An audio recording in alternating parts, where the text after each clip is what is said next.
The Widow's Justice. Opening intro. The desert remembers everything. Every drop of blood spilled on its sand. Every promise made under its burning sun. Every life taken in its endless silence. The bullet hole in the windshield caught the Arizona morning light like a spider's web made of shattered dreams. Behind the wheel, hands steady, despite the chaos, she pressed harder on the accelerator. The speedometer climbed past 90 as two black SUVs closed the distance, their chrome grills gleaming like predator teeth in her rearview mirror. 3 years. 3 years since they murdered her husband with a car bomb that turned their Denver life into smoke and metal. 3 years of sleepless nights, careful planning, and cold fury that burned hotter than the desert sun she now raced toward. They thought a federal judge's widow would grieve quietly, fade into the background, except that justice was a luxury she couldn't afford. They were wrong. The desert ahead shimmered like a mirage, promising either salvation or a grave unmarked by anything but wind-carved stone. Either way, she was done running. Some debts can only be paid in blood. Desert chase. The speedometer on Elena Vasquez's dusty Ford F-150 climbed past 90 as she navigated the winding desert highway, her knuckles white against the steering wheel. In the rearview mirror, two black Escalades maintained their relentless pursuit, their chrome grills gleaming like predator teeth in the Arizona sun. The bullet hole in her passenger window told her these weren't park rangers concerned about her speeding. Elena downshifted as she approached Devil's Canyon, the truck's engine roaring in protest. 25 years as an Army combat medic had taught her to stay calm under fire, but her heart hammered against her ribs as another shot rang out, spiderwebbing her rear window. The canyon's edge rushed toward her, a 1,000-foot drop into jagged rock and certain death. "Come on, beautiful," she whispered to the truck, yanking the wheel hard left at the last possible second. The F-150 screamed around the hairpin turn, tires smoking as the canyon wall scraped paint from her passenger side. Behind her, she heard the squeal of brakes and cursing voices as the lead Escalade overshot the turn. Blood seeped through the makeshift bandage on her left forearm, where a bullet had grazed her during the shootout at the gas station. Elena pressed her elbow against the wound to maintain pressure while steering one-handed field medicine skills she'd hoped never to use again after leaving the service. The irony wasn't lost on her. She'd survived 3 tours in Afghanistan, only to find herself in a firefight on American soil. The second Escalade had gained ground, its driver more cautious but equally determined. Elena could see the barrel of an assault rifle protruding from the passenger window. She reached into her medical bag with her free hand, fingers finding the military-grade smoke grenade she'd kept as a memento. Sometimes the past had its uses. She pulled the pin with her teeth, a move that would have made her old drill sergeant proud, and tossed the grenade out her window. Thick white smoke billowed across the highway, instantly reducing visibility to zero. The Escalade's driver hit his brakes hard, the vehicle fishtailing wildly before careening off the road into a stand of barrel cacti. Elena didn't slow down until she reached the Red Mesa town limits, where she finally allowed herself to breathe. The welcome sign promised a population of 847 and Arizona's friendliest small town. She touched the photograph taped to her dashboard, her late husband Michael smiling in his federal judge robes, and whispered, "Almost there, mi amor, almost there." The town spread before her like a mirage, adobe buildings baking in the desert heat, their red-tiled roofs creating a patchwork of shadows. Palm trees lined Main Street, their fronds rustling in the hot wind that carried the scent of sage and distant rain.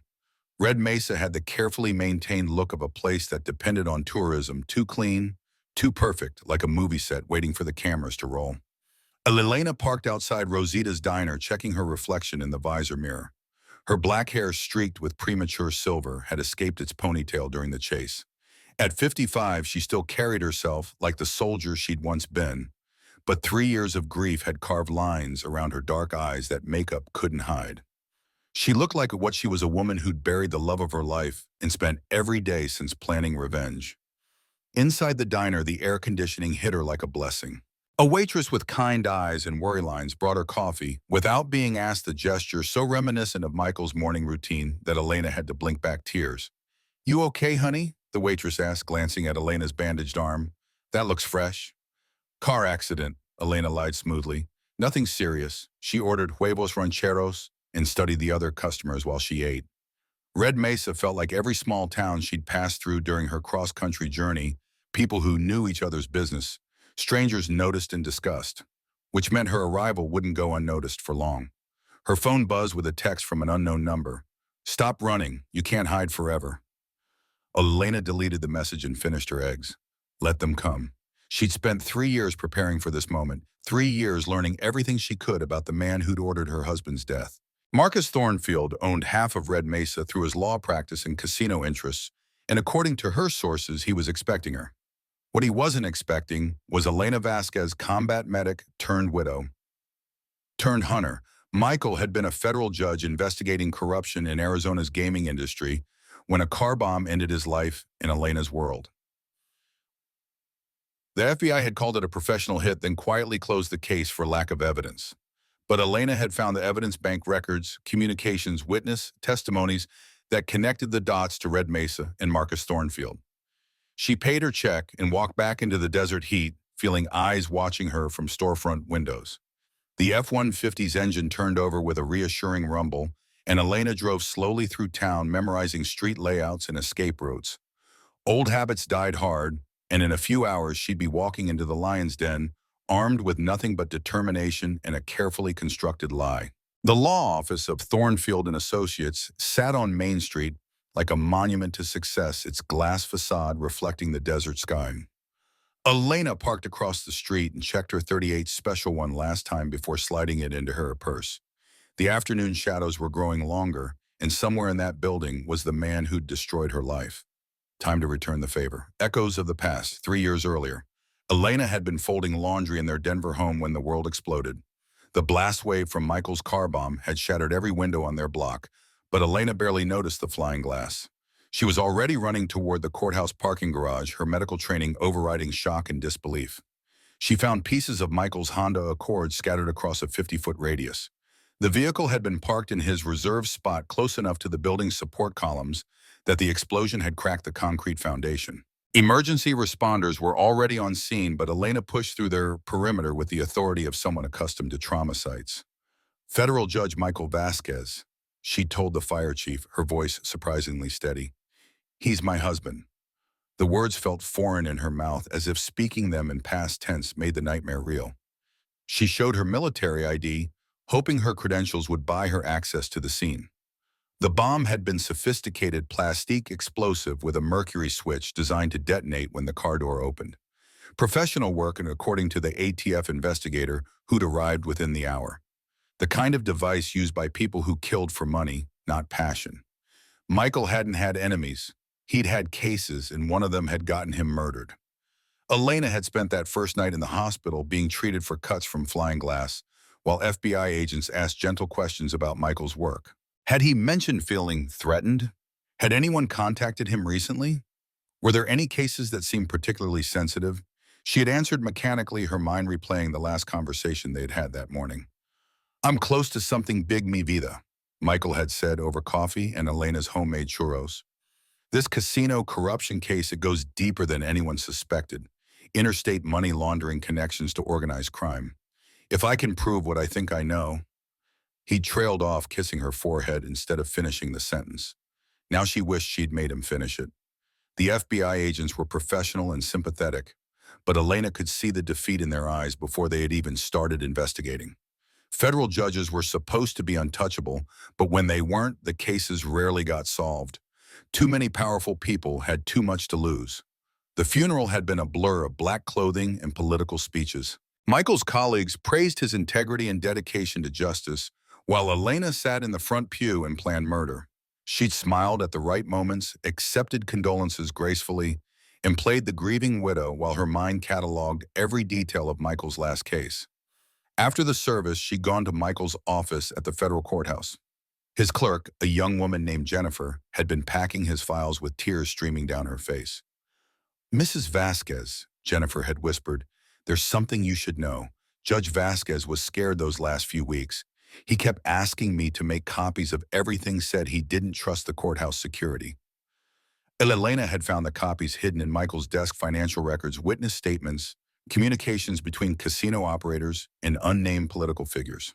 The trail led to Arizona, specifically to Red Mesa, and a man named Marcus Thornfield, who seemed to control every business license and permit in a 100-mile radius.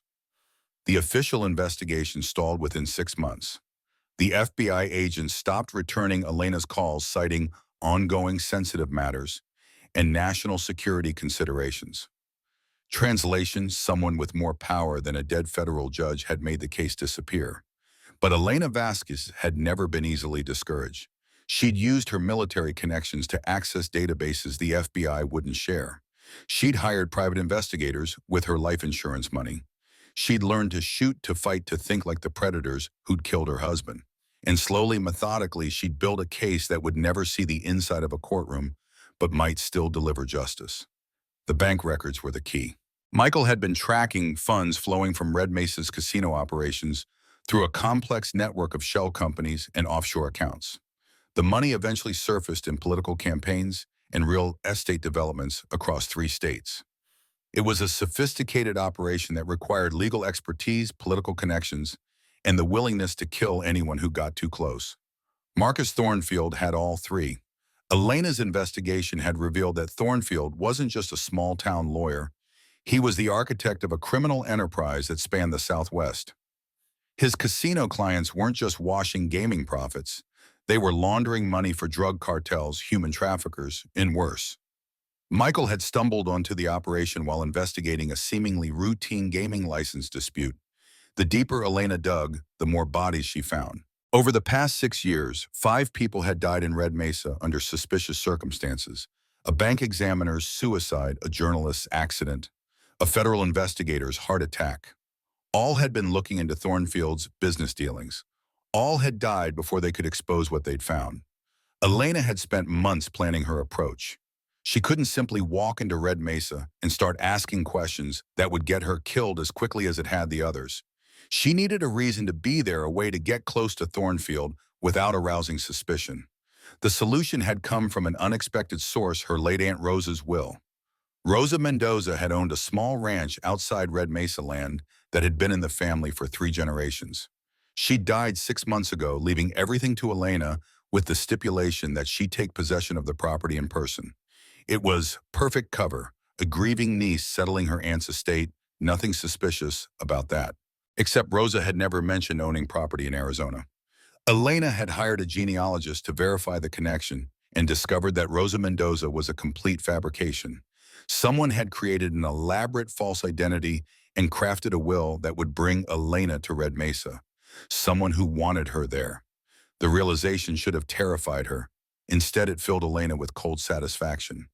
Marcus Thornfield was expecting her, which meant he was afraid of what she might have learned. Good. Fear made people make mistakes, and Elena was counting on Thornfield making a big one. She'd spent the last month preparing for war. Combat training at a private facility outside Las Vegas. Weapons instruction from a former Marine sniper. Courses in surveillance and counter-surveillance from a retired CIA operative who asked no questions as long as the money was good. Elena had transformed herself from a grieving widow into something harder, more dangerous. Now sitting in her truck outside Thornfield's office, Elena felt the familiar calm that had descended on her before every dangerous mission in Afghanistan. Michael was dead and nothing could change that. But his killers were alive, and that was a problem Elena intended to solve permanently. She checked her watch, 3:47 p.m.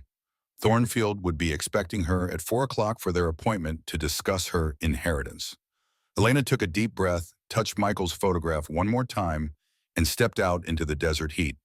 Time to make Marcus Thornfield pay for his mistakes. The lawyer's gambit. The interior of Thornfield and Associates resembled a cross between a high-end law firm and a Spanish colonial museum. Dark wood paneling reflected the glow of strategic lighting, while oil paintings of desert landscapes lined the walls. A receptionist with perfect teeth and suspicious eyes directed Elena to a leather chair that probably cost more than most people's cars. "Mr. Thornfield will see you shortly, Ms. Mendoza," the receptionist said, using the false name Elena had provided when scheduling the appointment. The deception felt necessary. Elena Vasquez was a federal judge's widow who might draw unwanted attention, but Rosa Mendoza was just another grieving relative settling an estate. Marcus Thornfield emerged from his office like a politician greeting voters, all practiced charm and calculated warmth. He was younger than Elena had expected, perhaps 50, with silver-touched hair and the kind of tan that came from golf courses rather than honest work. His handshake lingered a moment too long, his eyes appraising her with the casual entitlement of a man accustomed to getting what he wanted. "Ms. Mendoza," he said, his voice smooth as aged whiskey, "please accept my condolences on the loss of your aunt. Rosa was a remarkable woman." The lie came easily, confirming what Elena already suspected. Thornfield had never met Rosa Mendoza because Rosa Mendoza had never existed. His office was a study in controlled intimidation. Floor-to-ceiling windows offered a commanding view of Main Street, while mounted elk heads and antique rifles decorated the walls. Elena noticed the gun safe in the corner, its steel door slightly ajar to reveal the gleam of modern weapons inside. A not-so-subtle message about the kind of man she was dealing with. "Your aunt's will is quite straightforward." Thornfield continued, settling behind a desk that could have served as a landing strip. He opened a leather portfolio with theatrical precision, withdrawing documents that Elena knew were fabricated. The ranch, approximately 2,000 acres, along with all structures and mineral rights. Current estimated value is $2.7 million. Elena maintained her composure despite the shock. Someone had spent serious money creating this elaborate fiction, fake property records, forged documents, a complete identity for a woman who'd never existed. The question was why? What did Marcus Thornfield want badly enough to construct such an elaborate trap? However, Thornfield continued, his tone shifting subtly. "There is one condition that must be satisfied before the property can transfer to your name." He paused for effect, studying Elena's face for her reaction. "You must marry within 90 days of today's date, or the entire estate reverts to the state of Arizona." The condition was so absurd that Elena almost laughed. Instead, she frowned in what she hoped looked like confusion rather than recognition. She'd seen similar clauses in legitimate wills, usually attached to family properties, where conservative relatives wanted to ensure traditional values were maintained. It was the perfect cover for what Thornfield really wanted: control. "That seems unusual," Elena said carefully. "Did my aunt explain her reasoning?" "Rosa was quite traditional in her values," Thornfield replied smoothly. "She believed strongly in the importance of family and felt that a woman shouldn't manage such substantial holdings alone." His smile was patronizing, designed to reinforce the fictional aunt's supposed conservatism while insulting Elena's capabilities. Elena bit back her real response and nodded thoughtfully. "I see. And if I'm unable to find a suitable husband within that time frame, then I'm afraid the property would be lost to you permanently." Thornfield leaned back in his chair, fingers steepled in a gesture that screamed smugness. "However, I'd be happy to assist you in finding an appropriate match. Red Mesa has several eligible bachelors who might be interested in such an arrangement." The trap was elegant in its simplicity.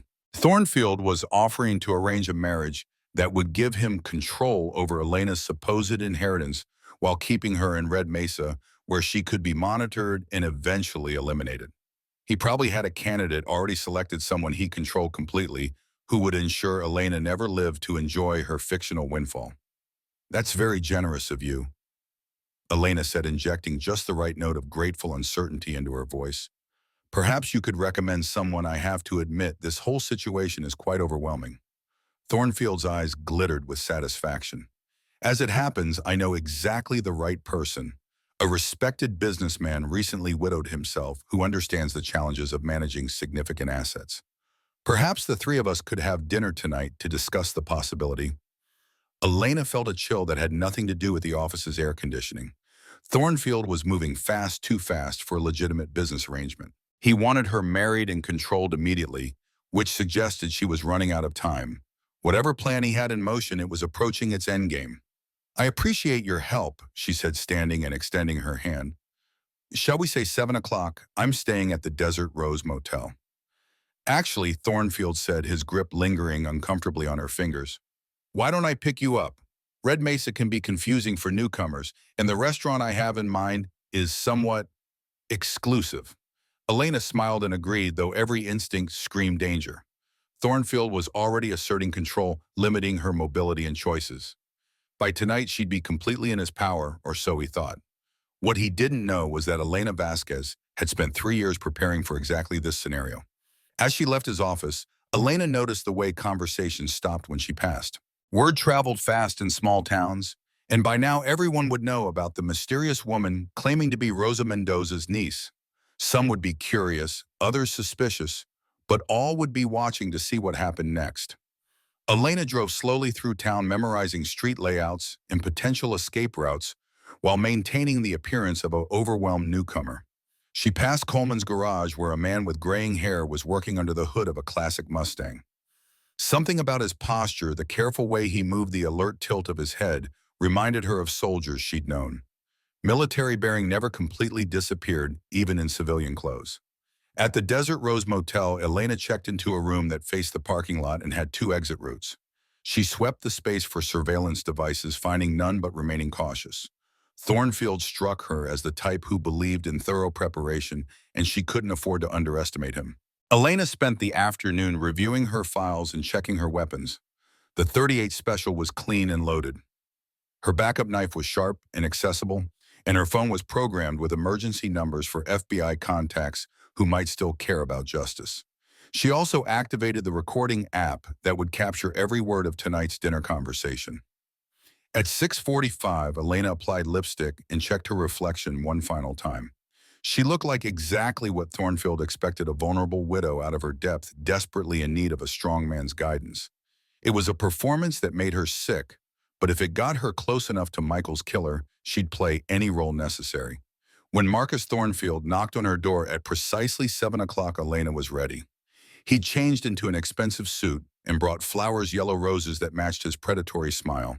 For a beautiful woman embarking on a new chapter, he set his tone, suggesting the chapter would be written according to his specifications. Elena accepted the flowers graciously while mentally calculating how many ways she could kill him with the stems. Soon, she promised herself. Very soon, Marcus Thornfield would discover that some widows weren't nearly as helpless as they appeared. The game was about to begin in earnest. Dangerous alliances. The restaurant sat on Red Mesa's outskirts like a fortress, its adobe walls rising from the desert floor with minimal windows and a single guarded entrance.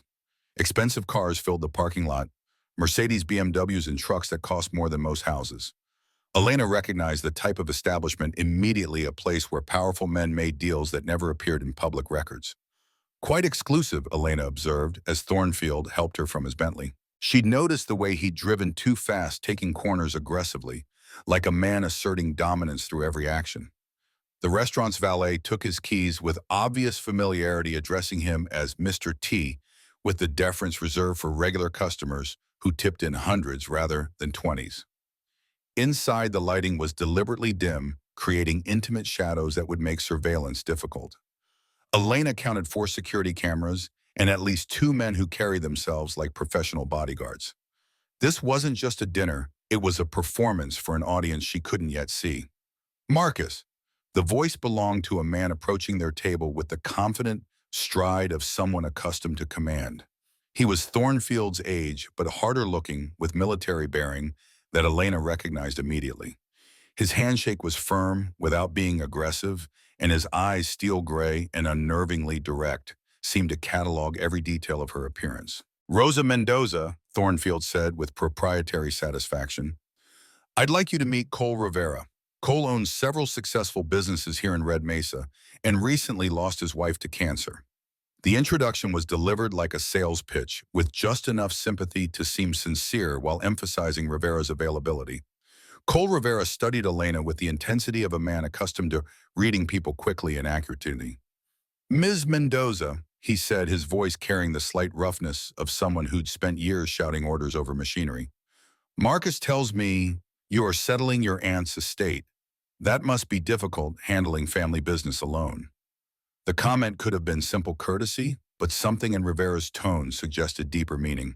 Elena found herself genuinely curious about this man who carried himself like a soldier but worked for someone like Thornfield. It's been challenging, she agreed. I'm learning that my aunt was more complicated than I realized. Rivera's smile didn't reach his eyes. Family often is. My late wife used to say that the people we think we know best are usually the ones hiding the biggest secrets. He pulled out Elena's chair with old-fashioned courtesy that seemed genuine rather than calculated. As they settled at their table, Elena noticed the subtle choreography of the restaurant's operation. Servers moved with military precision, drinks appeared without being ordered, and conversations at other tables were conducted in voices too low to overhear. This was Thornfield's kingdom, and he was showing her exactly how much power he wielded. Cole runs the largest construction company in 3 counties. Thornfield continued his sales pitch. He's built half the commercial developments between here and Phoenix, including the new casino complex. The way he said it suggested Rivera's success was intimately connected to Thornfield's influence. Elena sipped her wine, an excellent vintage that probably cost more than most people's weekly salary, and studied the two men. Thornfield was performing, playing the role of helpful matchmaker while asserting his dominance over the situation. Rivera was harder to read, participating in the charade while maintaining a psychological distance that suggested professional skepticism. "What kind of construction do you focus on?" Elena asked Rivera, genuinely curious about his background. Military contractors often transitioned into civilian construction, bringing discipline and logistical expertise to complex projects. "Government contracts mostly," Rivera replied. "Military installations, federal buildings, infrastructure projects that require security clearances." He paused, studying her reaction. "I spent 20 years in the Army Corps of Engineers before going private. What about you? What did you do before inheriting your aunt's ranch?" The question was asked casually, but Elena caught the investigative undertone. Rivera was probing, testing whether her cover story would hold up under scrutiny. She decided to take a calculated risk with partial truth. "I was a combat medic," she said. 3 tours in Afghanistan before retiring to civilian nursing." Something shifted in Rivera's expression: recognition, respect, and what might have been understanding. Military veterans could usually spot each other, and Elena's admission had clearly marked her as someone worthy of different consideration. "Where were you stationed?" he asked. "Kandahar, Helmand Province, Kabul, during the final withdrawal," Elena replied, letting real memories color her voice. 12 years active duty before medical discharge." The last part was a lie. She'd left voluntarily to care for her aging mother, but Rivera didn't need to know that. "I did 2 tours in Iraq," Rivera said quietly. "Different war, same bullshit." For a moment, the pretense dropped, and Elena saw something genuine in his eyes, the recognition shared by people who'd seen combat and carried its weight home with them. Thornfield, sensing he was losing control of the conversation, intervened with practiced smoothness. "How fascinating. 2 veterans finding each other. It must be fate." His smile was sharp as a blade. "Cole, why don't you tell Rosa about your ranch? I think she'd find your operation quite impressive." Rivera described his property with the efficiency of someone accustomed to briefing superiors. 5,000 acres, cattle operation training facilities for security contractors. Elena listened while cataloging inconsistencies: too much land for a retired engineer's savings, too sophisticated for a simple ranch operation. Rivera was running something more complex than cattle, and Thornfield's ownership of him was becoming increasingly obvious. "It sounds like exactly the kind of operation my aunt would have admired," Elena said carefully. "She always believed in self-sufficiency and strong security." The fictional Rosa was becoming more real with each lie a ghost constructed from Elena's growing understanding of what these men wanted to hear. "Perhaps you'd like to see it," Rivera suggested. "Tomorrow afternoon I could show you around, explain how a working ranch operates." The invitation sounded genuine, but Elena caught the glance he exchanged with Thornfield. This was part of their plan, another step in whatever trap they were constructing. Elena agreed with appropriate enthusiasm while mentally preparing for what would undoubtedly be a dangerous reconnaissance mission. If Rivera's ranch was anything like it sounded, it was probably a training ground for the kind of mercenaries who planted car bombs and made federal judges disappear. As dinner progressed, Elena found herself increasingly convinced that Cole Rivera was different from what she'd expected.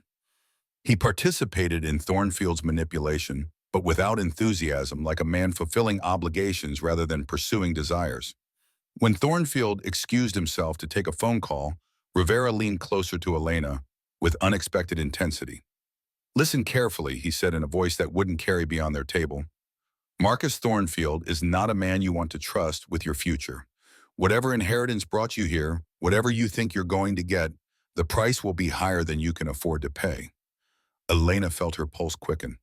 "What do you mean?" "I mean that women who get involved with Marcus's business arrangements tend to have accidents," Rivera replied grimly. "Car crashes, house fires, mysterious illnesses." Red Mesa's cemetery has several fresh graves that should be warnings to anyone smart enough to read them. Before Elena could respond, Thornfield returned with apologetic smiles and explanations about urgent business calls. Rivera resumed his role as potential suitor, but Elena had seen behind the mask. Whatever game Cole Rivera was playing, it wasn't the same one as Marcus Thornfield. As they left the restaurant, Elena felt the weight of new possibilities and dangers. Thornfield thought he was manipulating her toward marriage and murder, but Rivera's warning suggested the situation was more complex than she'd realized. Perhaps Michael's killer had enemies closer to home than anyone suspected. The drive back to her motel passed in uncomfortable silence, with Thornfield making plans for tomorrow's ranch visit, while Elena calculated how many ways the afternoon could end in violence. As he walked her to her door, his hand lingered on her back with proprietary familiarity that made her skin crawl. "Sweet dreams, Rosa," he whispered, his breath hot against her ear. "Tomorrow's going to be a very important day for both of us." Elena smiled and agreed, already planning how to turn Thornfield's trap into his own destruction. If Cole Rivera was truly different from what he appeared, she might have found an unexpected ally in her war against her husband's killers. Either way, tomorrow would bring answers, and quite possibly blood. The soldier's secret, Cole Rivera's ranch, sprawled across the desert landscape like a military installation disguised as a cattle operation. Elena counted 3 guard towers, multiple outbuildings that looked more like barracks than agricultural structures, and enough razor wire to secure a federal prison. As Rivera drove her through the main gate in his armored Suburban, she noticed the guards' weapons weren't standard ranch equipment. "Impressive security for a cattle operation," Elena observed, keeping her tone light despite the obvious implications. "Do you have problems with rustlers out here?" Rivera's smile was grim. "You could say that. The kind of livestock I protect is worth more than most people's houses." He gestured toward a group of men running in formation across a distant field. "My operation requires specialized security measures." Elena watched the runners with professional interest. They moved with the synchronized precision of military units, their gear and bearing suggesting serious combat training. This wasn't a ranch, it was a private military contractor's training facility, the kind of operation that supplied mercenaries to anyone willing to pay premium rates. "What exactly do you raise here?" she asked, though she was beginning to understand the answer. "Problem solvers," Rivera replied. "Security specialists for clients who need more than standard protection services." He pulled up beside a modern building that looked distinctly out of place among the adobe structures. Government contractors mostly, the kind of work that requires security clearances and absolute discretion. The building's interior confirmed Elena's suspicions. Maps covered the walls showing conflict zones across 3 continents, while computer stations displayed real-time intelligence feeds from sources she recognized from her military service. This was the headquarters of a sophisticated mercenary operation, and Cole Rivera was its commanding officer. "Impressive," Elena said honestly. "How long have you been running this kind of operation?" 5 years, Rivera replied, pouring coffee from a machine that probably cost more than most cars. "Ever since my brother supposedly died in a gunfight that never made sense." He handed her a mug, his gray eyes searching her face for understanding. "That's when Marcus Thornfield became very interested in my financial situation." Elena felt pieces of a larger puzzle beginning to align. "Your brother," Rivera walked to a wall display featuring military photographs and newspaper clippings. Elena followed, studying images of a man who looked remarkably like Cole, but with harder edges and colder eyes. "Tommy Rivera," Cole said quietly. "The family gunfighter, the one who made our name mean something dangerous across 3 states. What happened to him?" Officially, he was killed in a fair fight by a drifter named Jake Morrison outside the Silver Dollar Saloon 6 years ago. Rivera's voice carried bitter skepticism. "Morrison called him out, they drew down fair and square, and Tommy died with honor." Except Jake Morrison had been dead for 2 months before that supposed gunfight. Elena studied the newspaper clipping more carefully. The story was straightforward: notorious gunfighter, killed in classic Western showdown, but Rivera's information cast everything in a different light. "Someone staged your brother's death." "Someone wanted Tommy Rivera to disappear," Cole corrected. "The question is whether they killed him or just gave him a new identity." He pointed to a more recent photograph showing a figure in shadows entering what looked like a casino. "That picture was taken 3 months ago at Thornfield's private gaming club. The man in it walks exactly like my brother." Elena felt her pulse quicken. If Tommy Rivera was alive and working for Thornfield, it would explain how Michael's assassination had been carried out with such professional precision. Have you confirmed it's him? I've been trying for 6 years, Cole said grimly, but getting close enough to verify would require resources I don't have. Thornfield keeps his inner circle locked down tighter than a federal prison. He turned to face Elena directly. That's where you come in. The statement hung between them like a blade. Elena realized that Cole Rivera knew exactly who she was and why she'd come to Red Mesa. I'm not sure what you mean, she said carefully. Elena Vasquez, Cole said quietly. Widow of federal judge Michael Vasquez, killed by a car bomb in Denver 3 years ago while investigating casino money laundering operations connected to Marcus Thornfield. His voice carried no judgment, only professional assessment. You're here for revenge, and I'm here to help you get it. Elena's hand moved instinctively toward her concealed weapon before stopping. Rivera hadn't moved, hadn't threatened, hadn't done anything except reveal that her cover was blown. How long have you known? Since the moment Thornfield introduced us, Cole replied. Rosa Mendoza never existed, but Elena Vasquez has been building a case against Marcus for 3 years. My contacts in military intelligence confirmed your identity within 6 hours. He smiled without humor. The question is whether you're here to get justice or just to get killed. Elena studied this man who just revealed himself as either her greatest ally or most dangerous enemy. His military bearings suggested competence, his knowledge implied connections, and his obvious hatred of Thornfield indicated shared enemies. But trusting anyone in Red Mesa could be a fatal mistake. What do you want? She asked finally. I want to find out if my brother is alive, Cole said. And if he is, I want to know why he's been hiding for 6 years while I've been cleaning up his messes. His voice hardened. If Tommy killed your husband, he needs to face justice. If Thornfield killed them both, he needs to face something worse. Elena made a decision that could save her life or end it. Thornfield expects me to marry someone he controls within 90 days, she said. I assume that someone is you. It was supposed to be, Cole confirmed. A marriage that would give him legal access to your supposed inheritance while keeping you close enough to eliminate when convenient. He paused, studying her reaction. But arrangements can be modified. What kind of modifications? Cole Rivera smiled, and for the first time, Elena saw something genuinely warm in his expression. The kind where we both get what we want, and Marcus Thornfield gets exactly what he deserves. He gestured toward the maps and intelligence displays.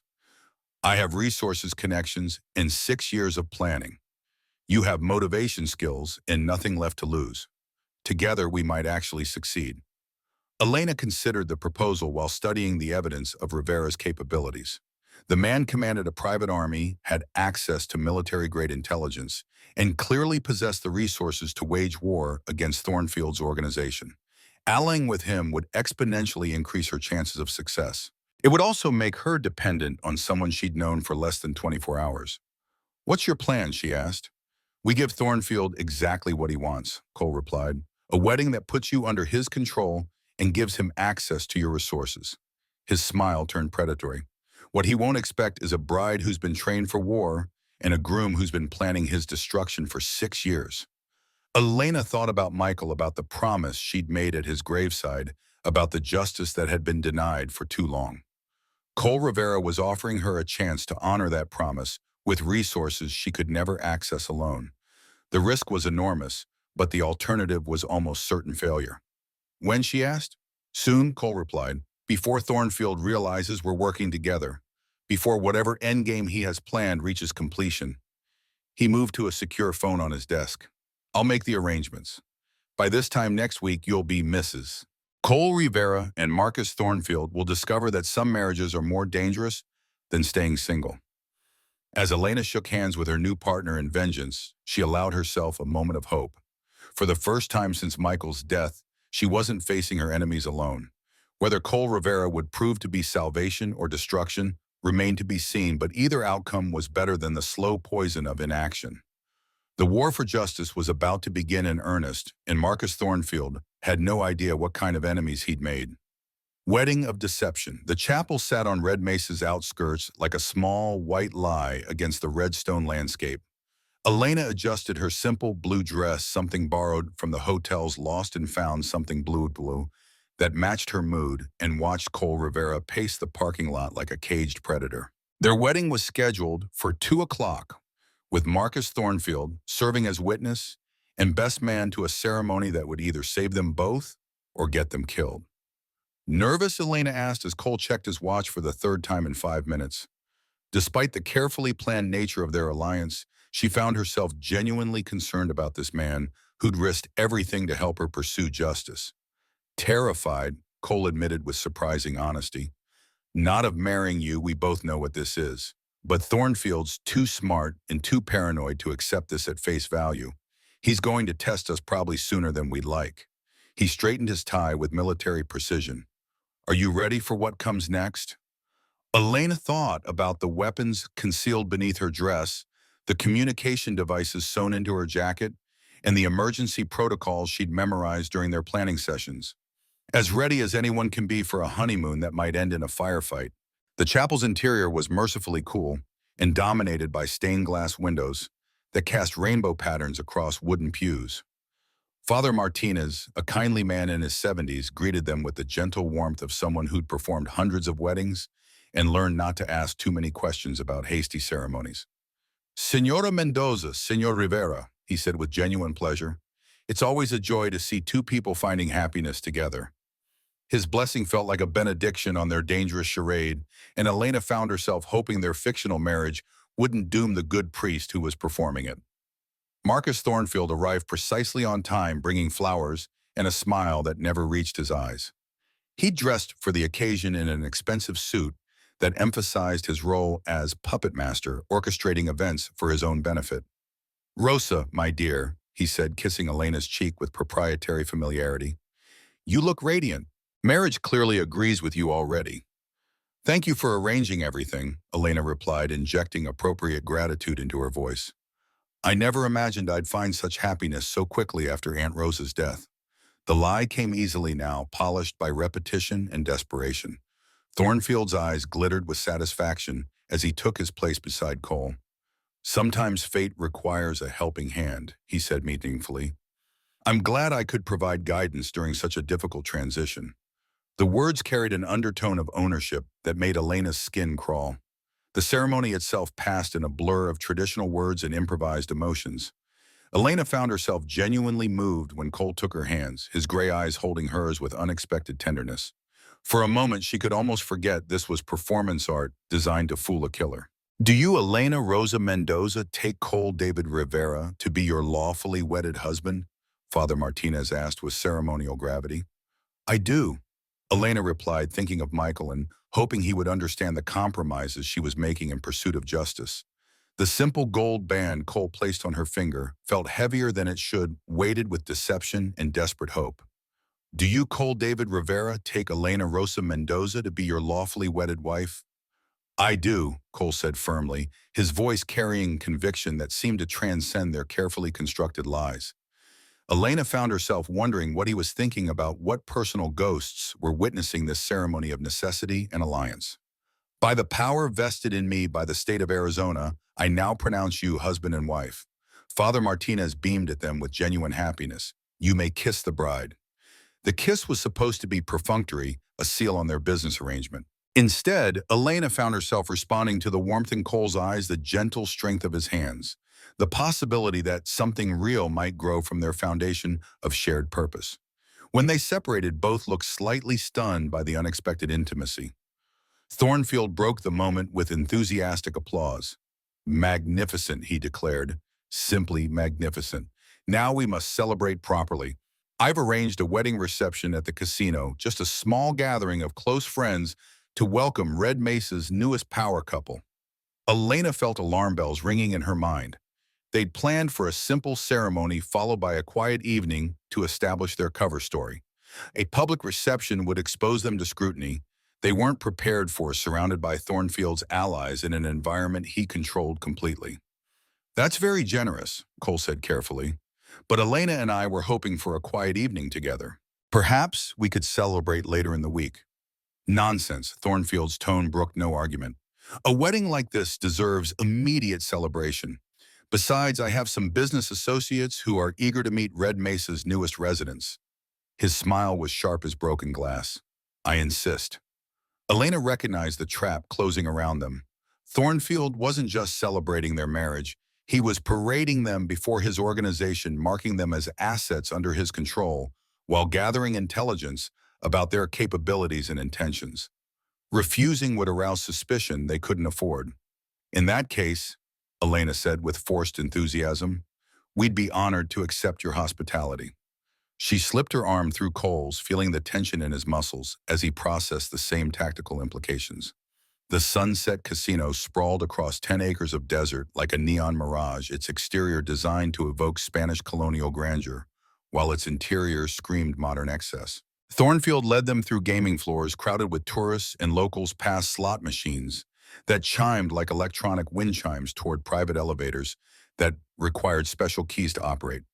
The penthouse, Thornfield explained as they rose past floors marked private and authorized personnel only, where Red Mesa's real business gets conducted. The elevator opened onto a world of understated luxury, hardwood floors, original artwork, and windows that offered commanding views of the surrounding desert. Elena counted at least 20 people already present, their clothes and bearing, marking them as Thornfield's inner circle. She recognized types from her military service enforcers who carried themselves like professional killers, accountants who managed money that never appeared in official records, and politicians who sold their influence to the highest bidders. Everyone, Thornfield called for attention, his voice carrying the authority of absolute command. I'd like you to meet our newest family members, Cole and Rosa Rivera. Cole runs our largest security contractor, and Rosa has just inherited substantial holdings that will strengthen our position considerably. The applause was polite but calculating, each person assessing the new arrivals for weakness and opportunity. Elena smiled and accepted congratulations while memorizing faces and cataloging potential threats. These weren't wedding guests, they were witnesses to her induction into Thornfield's criminal empire. A woman in her 40s approached with the predatory grace of a natural politician. Rosa, darling, she said, air kissing Elena's cheeks with practiced insincerity.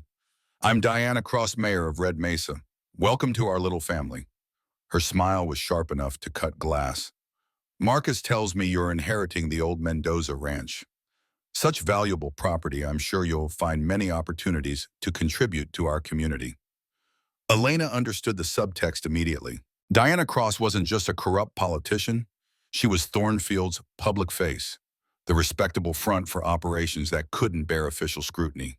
Her welcome was really a warning: play by our rules or face the consequences.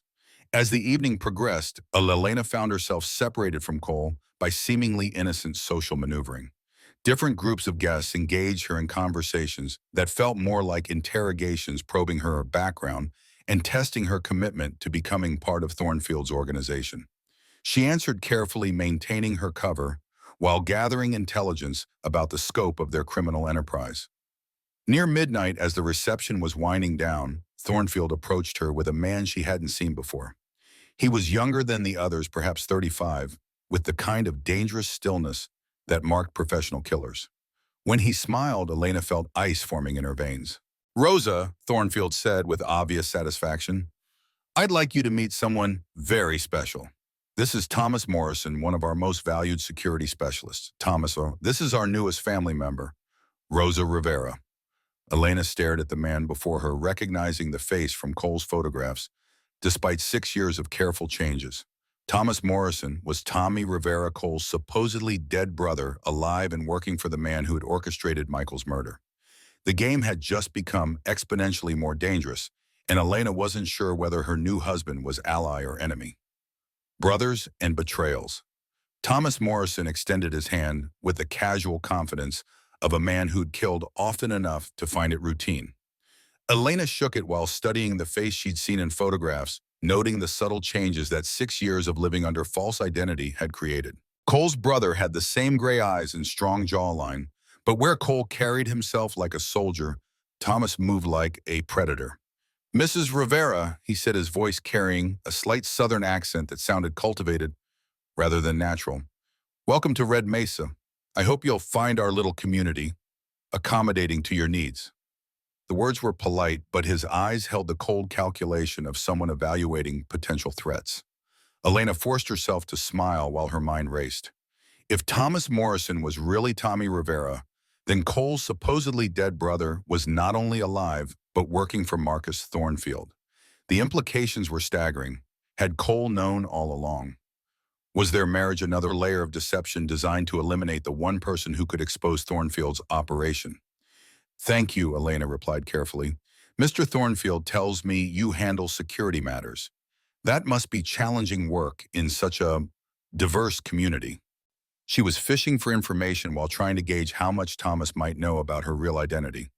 Every job has its complications, Thomas said with a smile that never reached his eyes.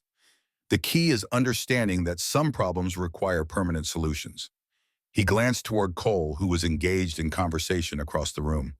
Your husband and I have been discussing ways to enhance our operational security. Perhaps we could continue that conversation tomorrow. The suggestion sounded like a threat wrapped in business terminology. Elena nodded politely while calculating escape routes and weapon positions. If Thomas Morrison was planning to eliminate her, he'd want to do it away from witnesses and in circumstances that would look accidental. That sounds wonderful, she said. I'm always interested in learning about my husband's work. The lie came easily, but Elena caught something in Thomas's expression that suggested he wasn't buying her performance entirely. As the reception finally ended, Elena found herself in Cole's truck driving through the desert night toward his ranch. The silence between them was heavy with unspoken questions and growing suspicions. Elena studied her new husband's profile in the dashboard lights, wondering if she'd just married her husband's killer. Interesting evening, she said finally, testing his reaction. More interesting than I expected, Cole replied grimly. Thomas Morrison showing up wasn't part of Thornfield's usual routine. He typically keeps his enforcement specialists away from social functions. He glanced at Elena. What did you think of him? The question could have been innocent curiosity or a test of her perceptions. Elena decided to risk partial honesty. He reminded me of soldiers I knew who'd seen too much combat, the kind who stopped distinguishing between missions and murders. She paused. Have you worked with him before? Cole was quiet for so long that Elena began to wonder if he would answer at all. Finally, he pulled over beside a desert overlook and turned to face her directly. Elena, he said, using her real name for the first time since they'd met. There's something I need to tell you about Thomas Morrison. Elena's hand moved instinctively toward the weapon concealed beneath her jacket. What about him? He's my brother, Cole said quietly. Tommy Rivera supposedly killed 6 years ago in a gunfight that never happened. His voice carried pain and anger in equal measure. I've suspected for years, but tonight was the first time I've seen him close enough to be certain. Elena studied Cole's face in the dim light, looking for signs of deception. His pain seemed genuine, but she'd learned not to trust appearances in Red Mesa. If you knew he was alive, why didn't you tell me before? Because I wasn't sure whose side he was on, Cole admitted. Tommy was always the wild one, the one who made choices that got people killed. I needed to know whether he'd gone completely over to Thornfield's side or if there was still something salvageable in him. And now, Cole's expression hardened. Now I know that my brother has been alive for 6 years while I've been cleaning up his reputation and trying to make the Rivera name mean something other than violence. His hands clenched into fists. If Tommy killed your husband, Elena, I'll help you get justice, even if it means destroying what's left of my family. Elena wanted to believe him, but trust was a luxury she couldn't afford. How do I know you're not working with him? How do I know this entire setup isn't designed to eliminate the one person who could expose Thornfield's operation? Because if I wanted you dead, you'd already be dead, Cole said bluntly. I have 24 trained killers on my payroll and enough firepower to level a city block. If eliminating you was the goal, I wouldn't need an elaborate charade involving fake marriages and fictional inheritances. The logic was sound, but Elena had learned that logic was often the first casualty in games involving professional killers. What do you propose we do about Thomas Morrison?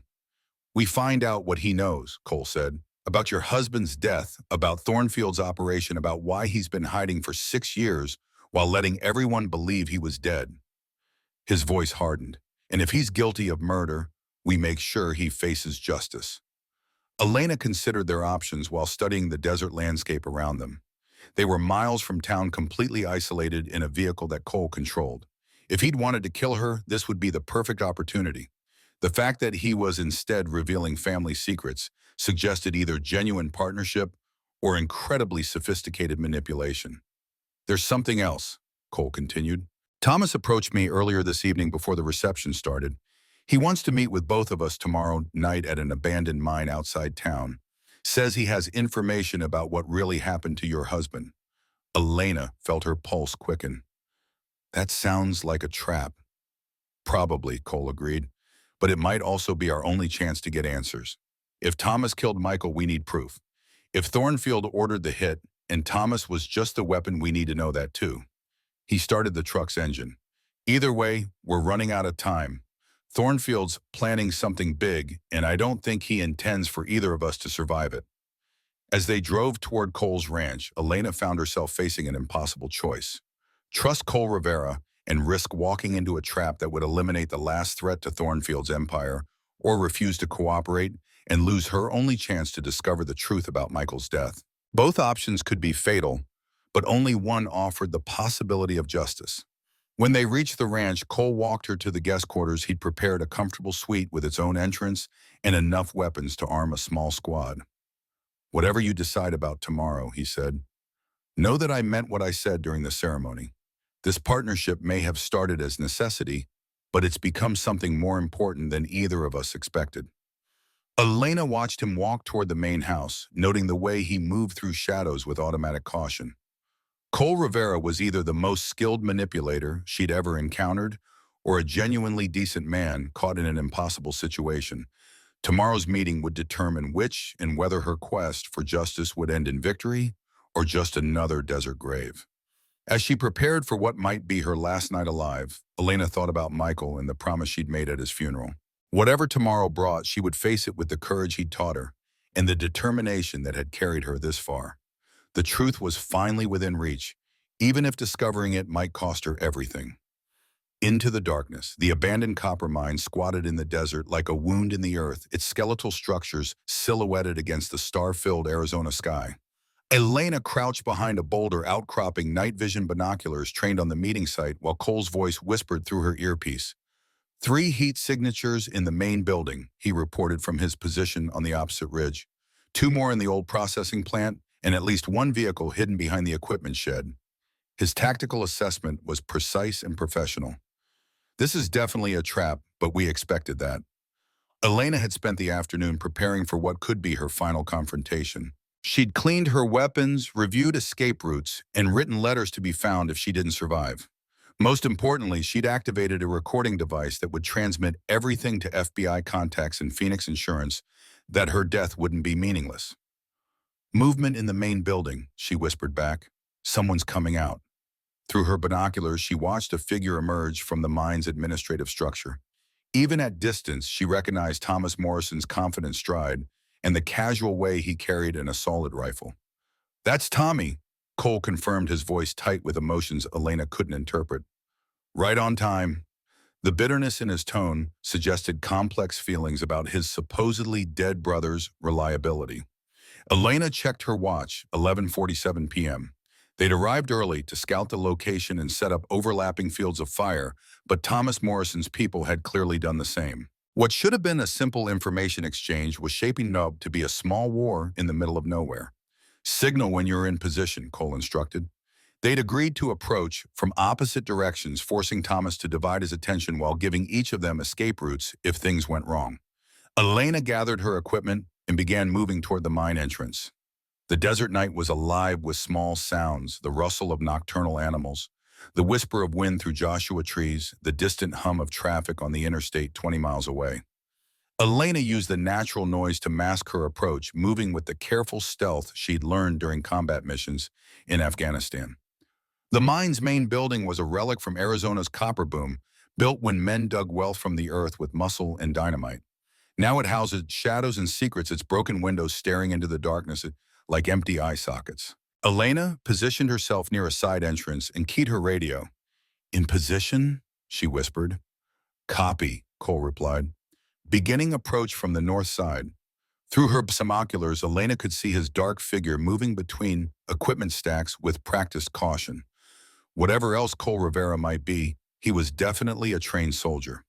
Elena slipped inside the building through a gap where a loading dock door had once hung. The interior was a maze of abandoned machinery and structural debris, perfect terrain for an ambush. She moved carefully through the shadows, every sense alert for signs of hostile presence. "Elena Vasquez," a voice called from the building's center. "Come out where I can see you. We have business to discuss." Thomas Morrison's tone was conversational, almost friendly, but Elena caught the underlying threat. She emerged from cover with her hands visible, but ready to draw her weapon. Thomas stood in a shaft of moonlight, streaming through a collapsed section of roof, his rifle casual but accessible. Up close, his resemblance to Cole was even more pronounced. But where Cole's eyes held pain and purpose, Thomas's showed only cold calculation. "Mrs. Rivera," Thomas said with mock formality. "Or should I say, Mrs. Vasquez, I understand congratulations are in order, not just for your marriage, but for the remarkably thorough investigation you have conducted into certain business relationships." His smile was sharp as a blade. Very impressive work for a retired military medic. Elena kept her expression neutral, despite the confirmation that her cover was completely blown. "You seem well informed about my background, Mr. Morrison, or should I say Mr. Rivera. Two could play the game of revealed identities." Thomas laughed, the sound echoing strangely in the abandoned building. "Touché. Yes, I'm Tommy Rivera, supposedly killed in a gunfight 6 years ago. The reports of my death were greatly exaggerated, though not entirely inaccurate." His expression darkened. "The man I used to be died that night, even if his body kept walking around." "What happened?" Elena asked, genuinely curious despite the danger. Understanding Thomas Morrison might be the key to understanding everything else. "I made the mistake of working for people who don't tolerate inconvenient employees," Thomas replied. "Your husband wasn't the only federal official investigating Marcus Thornfield's operations. I was providing security for certain transportation activities when Judge Vasquez started asking uncomfortable questions." Elena felt her pulse quicken. "You killed Michael."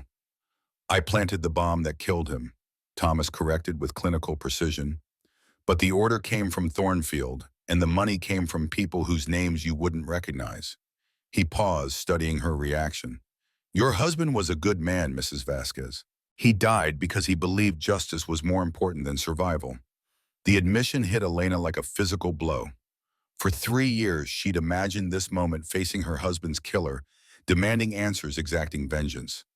Now that it was happening, she felt only emptiness where satisfaction should have been. "Why tell me this?" she asked. "Because Marcus Thornfield has decided you are too dangerous to remain alive," Thomas replied. "Your investigation has uncovered connections that threaten people with resources you can't imagine. They want you eliminated, and they want it done tonight." Elena heard movement in the shadows around the building's perimeter, boots on gravel, the metallic click of weapons being readied. Thomas's people were moving into position, preparing for whatever came next. "Where's Cole?" she demanded. "Your husband is currently discovering that some family reunions don't end happily," Thomas said with genuine sadness. "Cole always believed he could save me, could redeem the Rivera name through righteous action. He never understood that some sins can't be forgiven." Elena's earpiece crackled with static, then Cole's voice cut through with desperate urgency. "Elena, get out! It's a trap within a trap. Tommy's people are everywhere, and Thornfield's here with—" The transmission cut off in a burst of gunfire that echoed across the desert. Elena drew her weapon as Thomas Morrison smiled with what might have been regret. "And so it begins," he said quietly. "I'm sorry it has to end this way, Mrs. Vasquez. You deserve better than this." Elena dove for cover as the first bullets shattered the air where she'd been standing. The war for justice had finally begun, and she wasn't sure which side her husband's killer was really on. Blood and truth gunfire erupted from 3 directions, simultaneously turning the abandoned mine into a war zone. Elena rolled behind an overturned ore cart as bullets sparked off metal and shattered concrete around her. Through the chaos, she could hear Cole's voice on the radio, shouting coordinates and tactical instructions to someone, hopefully allies rather than enemies. "North wall 2 shooters." Cole's transmission crackled through static. "Elena, if you can hear this, Thornfield's brought a full team." This was supposed to be Tommy's play, but Marcus isn't trusting anyone anymore. Elena keyed her radio while reloading her pistol. "Still alive and fighting," she replied. "What's your status?" A grenade exploded somewhere outside the building, showering debris through the collapsed roof. "Pinned down in the processing plant with Tommy," Cole responded. It's complicated. He's not shooting at me, but he's not exactly helping either." Another burst of automatic weapons fire punctuated his words. Elena processed this information while planning her next move.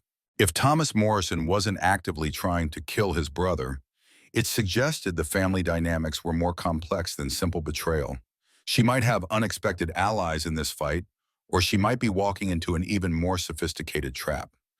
A flashbang grenade rolled through the building's main entrance, its explosion temporarily blinding and deafening everyone inside. Elena closed her eyes and covered her ears just before the device detonated, minimizing the effects while maintaining her tactical awareness. When her vision cleared, three figures in tactical gear were advancing through the smoke. Elena waited until they passed her position before emerging from cover. Her first shot dropped the trailing operator with military precision, center mass-controlled breathing, the kind of marksmanship that had kept her alive in Afghanistan. The other two spun toward her, but Elena was already moving using the building's structural debris as mobile cover. "Contact," one of the operators shouted into his radio. "Target is armed and dangerous. Repeat, armed and extremely dangerous." His voice carried the professional calm of a man accustomed to violence, but Elena caught the underlying tension that suggested this fight wasn't going according to plan. Elena flanked the remaining operators using skills learned in urban warfare training. The abandoned mine's layout was similar to the bombed-out buildings she'd cleared during her military service.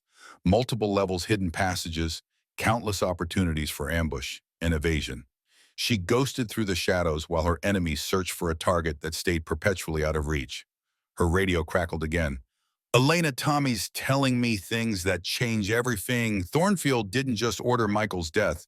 He's been eliminating federal investigators for 6 years. Your husband was the 5th judge killed, not the first." Cole's voice was tight with emotion and urgency. The revelation hit Elena like a physical blow. Michael hadn't been an isolated target. He'd been part of a systematic campaign to eliminate judicial oversight of Thornfield's criminal enterprise. How many other families had been destroyed by the same monster she'd come to Red Mesa to face? She used her anger as fuel, moving through the building with lethal efficiency.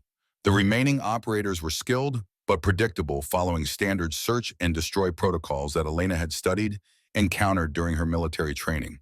She eliminated the second man with a knife to the throat, his death silent and sudden. The third operator was smarter, using radio discipline and tactical patience to track her movements. Elena could hear him breathing in the darkness, could sense his presence like a cold wind at her back. This one was experienced, dangerous, the kind of professional killer who survived because he never made mistakes. "Mrs. Vasquez," the operator called softly. "There's nowhere to run. Thornfield has this place surrounded with enough firepower to level the entire mine. Surrender now and your death will be quick." His voice was calm, reasonable, the tone of a man offering mercy he had no intention of delivering. Elena didn't respond, instead using the sound of his voice to triangulate his position.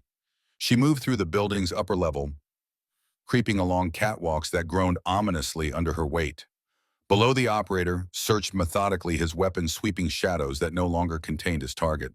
When Elena dropped from the ceiling onto his back, the operator's training kicked in instantly. He rolled forward, trying to throw her off, while bringing his rifle round to fire. Elena rode the movement, wrapping her arms around his throat in a chokehold that cut off blood flow to his brain. They struggled in deadly silence until his movements gradually weakened and stopped.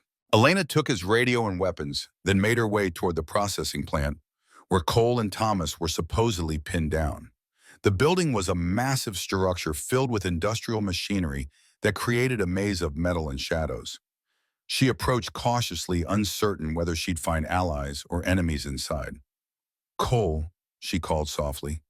"Here," his voice replied from somewhere in the building's depths.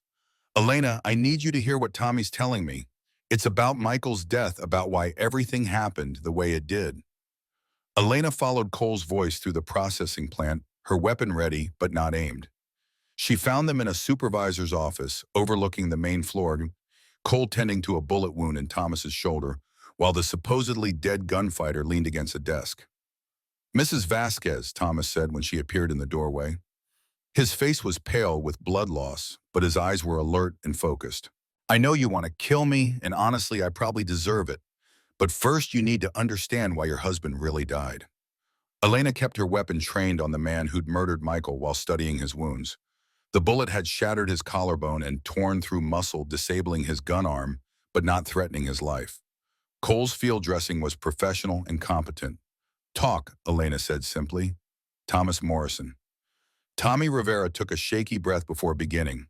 "6 years ago, I was working for a consortium of casino owners who were laundering money for cartels and terrorist organizations.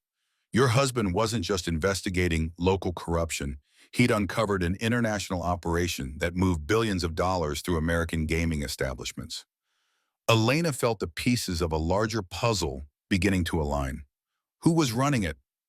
"People whose names you see on government buildings and university campuses," Thomas replied grimly. "Senators, federal judges, business leaders who've been using casino operations to wash blood money for decades. Michael wasn't Vasquez discovered their system and was about to expose everything." "So you killed him?" Elena said, her voice flat with barely controlled rage. "I killed him because they threatened to eliminate my entire family if I refused," Thomas corrected. "Cole, our parents, my ex-wife and daughter, everyone I'd ever cared about would have died if I hadn't followed orders." His voice broke slightly. "I chose Michael's life over theirs, and I've been living with that choice for 3 years." Elena studied Thomas's face, looking for signs of deception. What she saw instead was genuine pain and guilt, the expression of a man who'd made an impossible choice and been destroyed by it. "Why fake your own death?" "Because after killing Michael, I became a liability," Thomas explained. "The consortium wanted me eliminated too, but Marcus Thornfield had other plans. He arranged my fake death and gave me a new identity in exchange for continued service."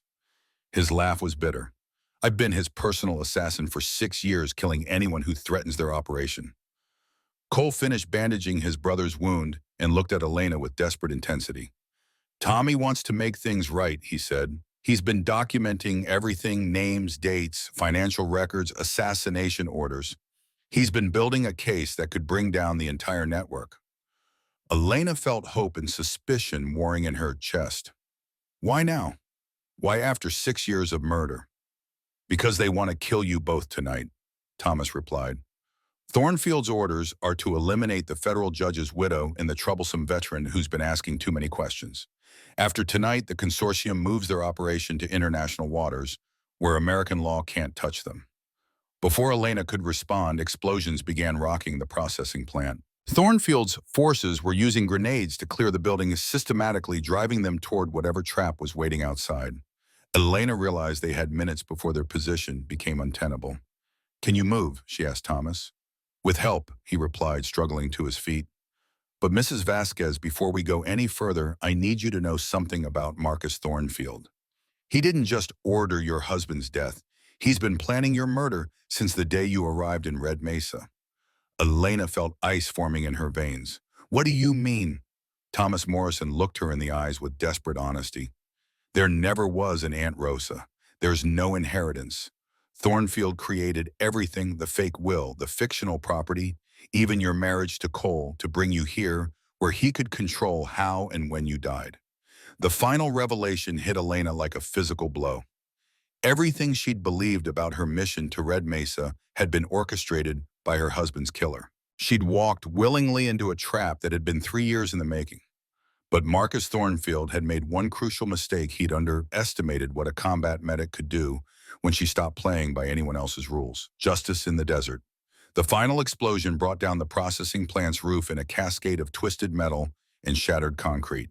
Elena threw herself across Thomas Morrison's wounded form, while Cole shielded both of them with his body, the three unlikely allies united by desperation and Marcus Thornfield's determination to bury all his secrets in the desert.